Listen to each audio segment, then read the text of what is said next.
Cuando nos planteamos la pregunta ¿qué es la existencia?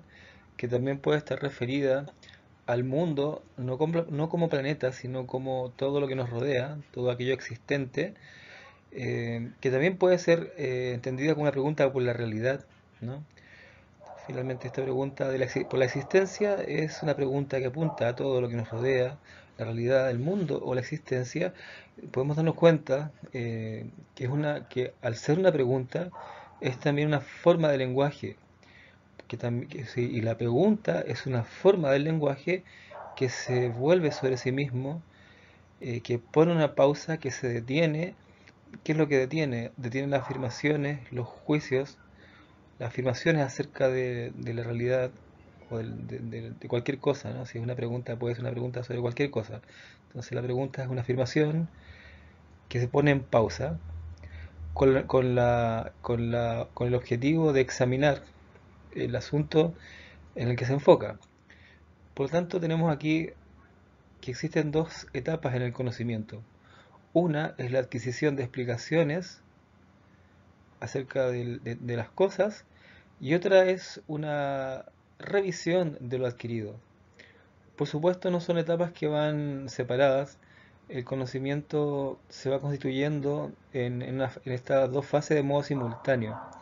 Primero hay una primera etapa de adquisición del lenguaje y junto con el lenguaje se van adquiriendo una serie de ideas y nociones porque el lenguaje no son solo palabras, sino que son significados que encierran las palabras, y en estos significados incorporamos una serie de nociones e ideas acerca de las cosas y el mundo.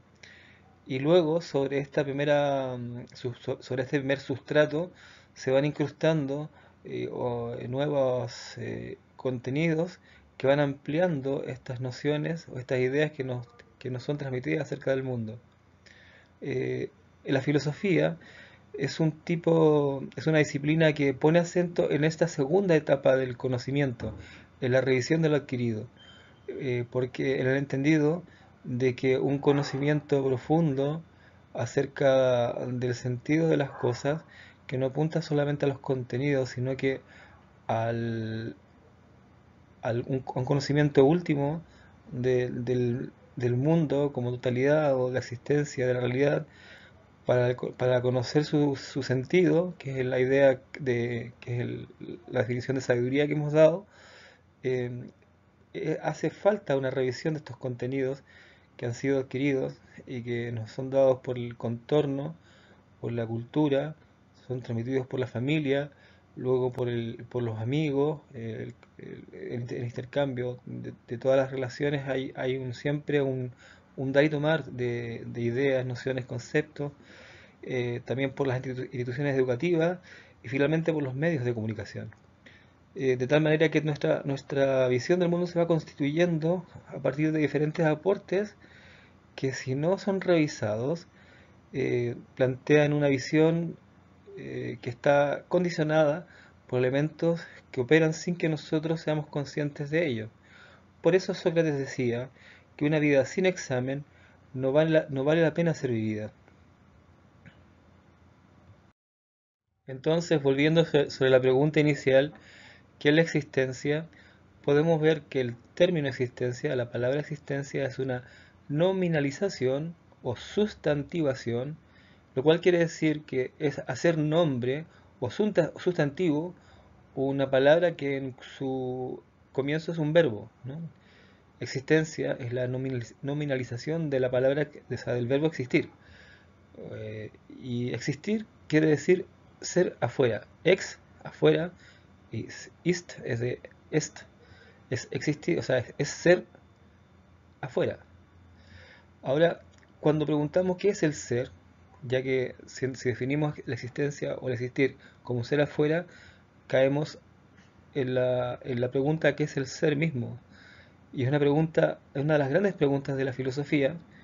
Es una pregunta que fue abordada por Parménides en el siglo VI a.C., uno de los presocráticos, y que había sido abandonada de algún modo y retomada recién el siglo pasado por Heidegger, uno de los grandes pensadores de la historia contemporánea, y que retoma esta pregunta, y al retomarla después de casi después de más de 2000 años, dice que en todo ese periodo en que no se tomó no se consideró esta pregunta, él habla de un olvido del ser. Dice que a partir de ese olvido o ese abandono de la pregunta por el ser, se comenzó a pensar una serie de situaciones y objetos que apuntan a la existencia fenoménica, por lo tanto a los entes, a los seres, no al ser, es decir, aquello que existe, pero que es posible, o sea, cuya existencia depende de la existencia misma con mayúscula.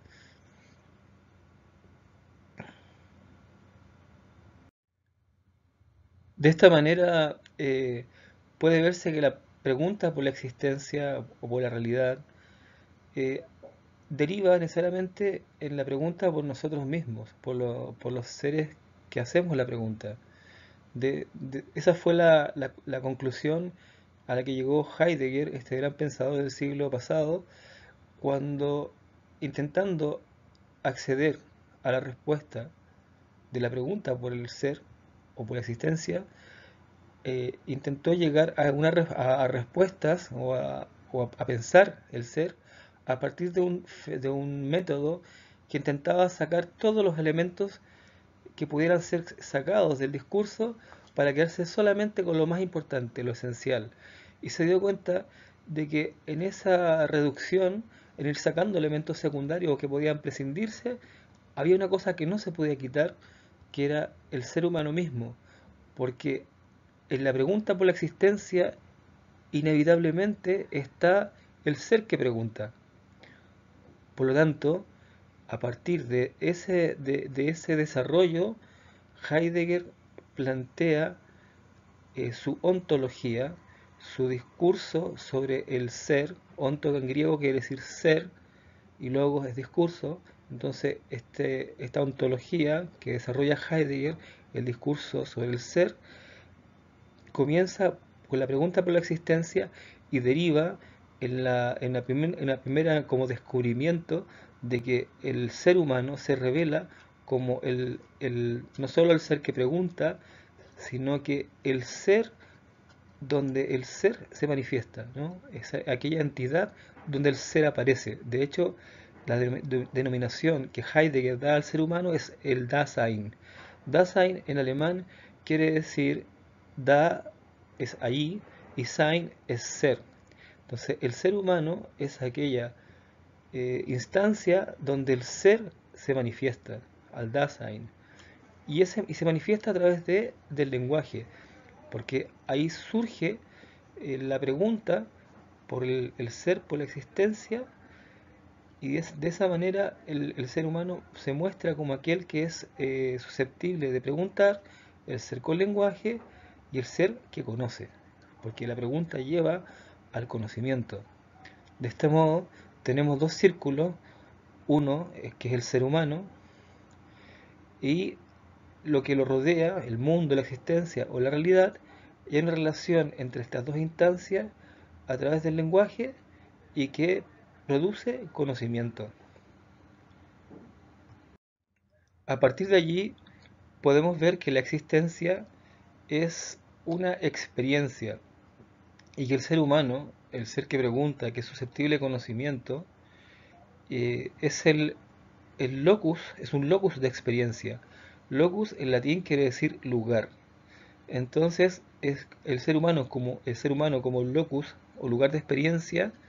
Experiencia quiere decir, eh, está relacionada con un término, empiria, que también aparece la palabra experto o empírico, y que quiere decir prueba o ensayo. ¿Qué es lo que se prueba o ensaya en la experiencia a través de los sentidos y que constituye la percepción? Son los contenidos de la conciencia y es lo que nosotros experimentamos como mundo. El mundo es aquello que es experimentado y que toma forma dentro de la criatura humana a partir de las sensaciones, pero que combinado con las ideas, nociones, conceptos, forman representaciones en la percepción que ocurre al interior del ser humano y que es lo que para nosotros constituye lo que conocemos como mundo, que creemos que está afuera cuando de hecho se constituye dentro de nosotros. Por lo dicho hasta aquí, es tan importante entender qué es este fenómeno de la representación.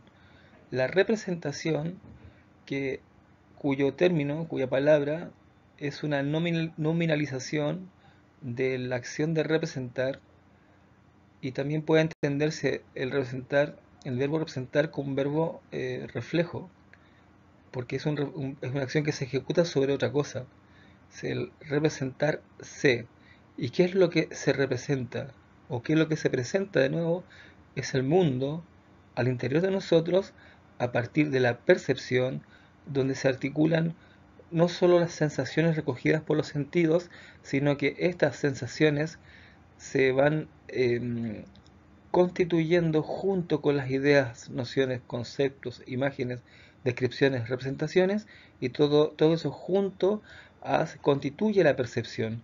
La percepción no es una mera recogida de datos sensoriales, sino que es una articulación de los datos sensoriales o los datos recogidos por los sentidos, juntos con todas las ideas que nosotros tenemos previamente acerca de las cosas.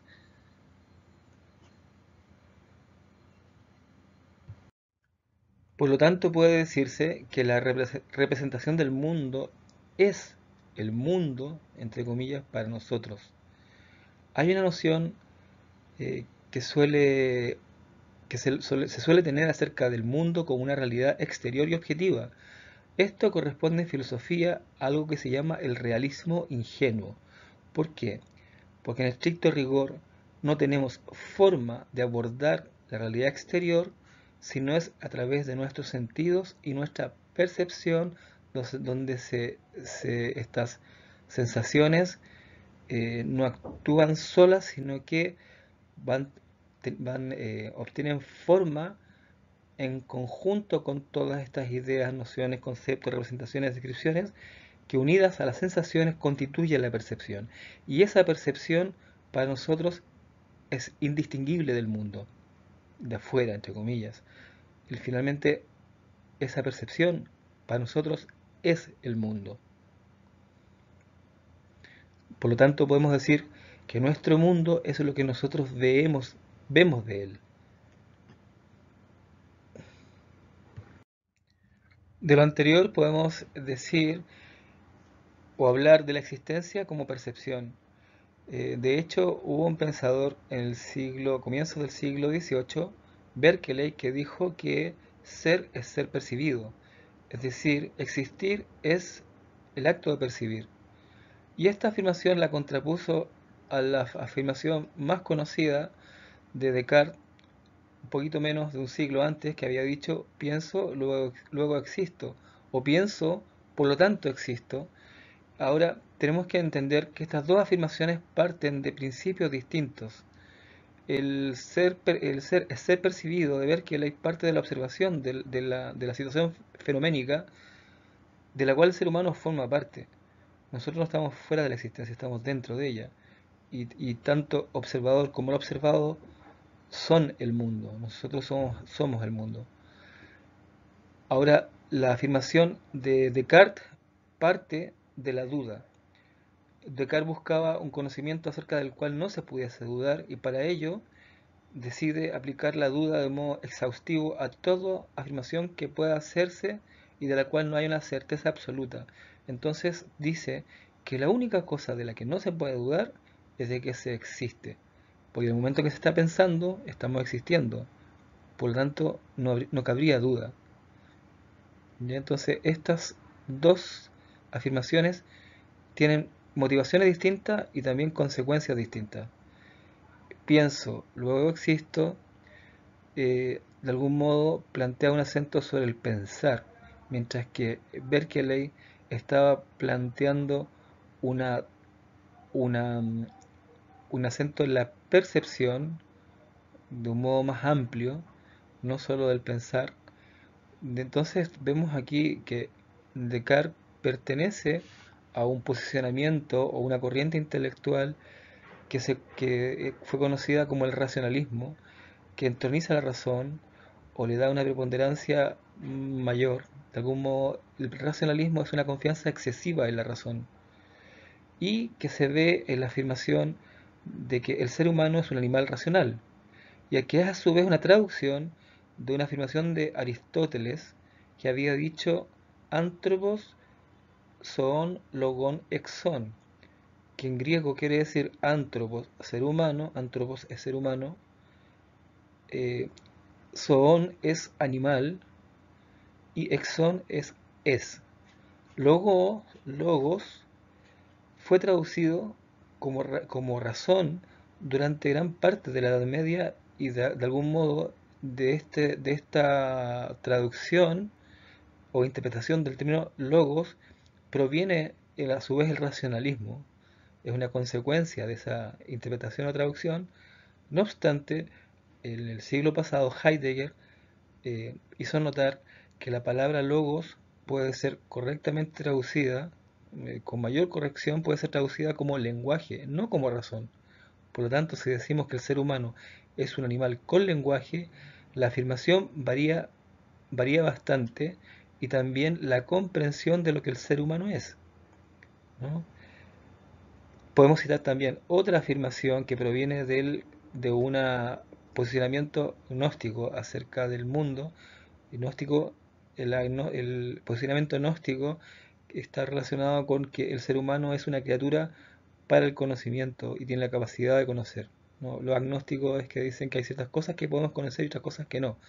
El gnosticismo plantea que el ser humano es por excelencia un ente cognoscente. Y dice, la afirmación del gnosticismo dice, el ser humano es el interior del cosmos y el cosmos es su exterior. Entonces vemos aquí tres afirmaciones respecto al ser humano y nos damos cuenta que si habíamos preguntado por la existencia en un comienzo y que esta pregunta nos llevaba nos hacía notar al ser que pregunta, por tanto la pregunta por la existencia deriva en la pregunta por el ser humano, nos damos cuenta que la pregunta por el ser humano es una de las grandes preguntas también de la filosofía. Y a esa pregunta responde o se ocupa de ella una rama de la filosofía que se llama la antropología filosófica. Luego acá tenemos un gráfico que vuelve a plantear la situación anterior del mundo como realidad exterior y el ser humano como aquel lugar donde, donde ocurre el dentro de la conciencia, donde se constituye la percepción y donde se posibilita el conocimiento. Ahora bien, la antropología filosófica que plantea la pregunta ¿qué es el ser humano? A partir de todo este razonamiento que hicimos anteriormente en cuanto a que el ser humano es un ser que pregunta y como es un ser que pregunta es un ser con lenguaje y susceptible de conocimiento, nos plantea otra área de la filosofía que, se pregunta como pregunta fundamental la pregunta por el ser humano y que tiene muchas respuestas posibles. Después lo revisaremos. Sin embargo, Kant, en el siglo final casi ya del siglo XVIII, dice que la filosofía tiene tres preguntas fundamentales. ¿Qué puedo conocer? A lo cual, dice él, responde la teoría del conocimiento o la epistemología. ¿Qué es el ser humano? Pregunta a la cual respondería la antropología filosófica. ¿Y qué es lo que debo hacer? ¿Qué es lo que debemos hacer? A lo cual respondería la ética. Y dice que esas tres preguntas pueden ser sintetizadas por la pregunta por el ser humano.